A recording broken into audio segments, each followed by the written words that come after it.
Lee Rosenbaum, one stock you like in the Loomis Sayles Global Equity and Income Fund is Genesee and Wyoming. Now, the transports have been down over the last few weeks. Volume has been down at Genesee and Wyoming. So why do you like the stock? Genesee and Wyoming, Greg, is a global railroad company. It's one of a kind. They have a dominant position here in North America. They capture about 20 to 30% of the short line industry in North America.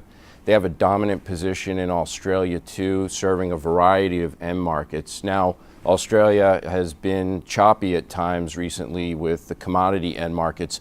We still think this is a really good long-term opportunity for Genesee and Wyoming in Australia. More recently, the companies announced the acquisition of a franchise in Europe called Freightliner. This is really going to add to their platform in Europe. Freightliner, Greg, gives them the #2 position in the United Kingdom and also an entry point into Poland and Germany. The management team that's coming with the Freightliner acquisition is young, motivated, very similar to the Genesee and Wyoming management team. They know this industry well in Europe, and we really think that Genesee and Wyoming's culture and attention to detail on things like safety are going to resonate really well on the continent over there. All right, let's stay in Europe then. You're also bullish on ING Group. Now, they spun off their Voya division over a year ago. It's slimmed down. It's done well with the rest of European stocks. But what takes it higher? Great question. ING Group really fits the philosophy that we look at on the global equity portion of this strategy. What we're doing, Greg, is looking for businesses that are quality in nature, have the ability to grow intrinsic value over time, and are attractively valued on our approach to valuation, which is looking through the lens of a variety of scenarios or stories about how a business might play out over time. ING Group really fits the bill here. They are operating largely in the northern portion of Europe that's doing well.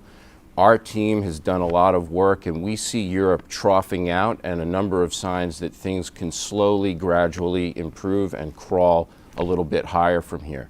ING Group is expected to have mid-single-digit loan growth this year, which is actually in the global banking industry very good.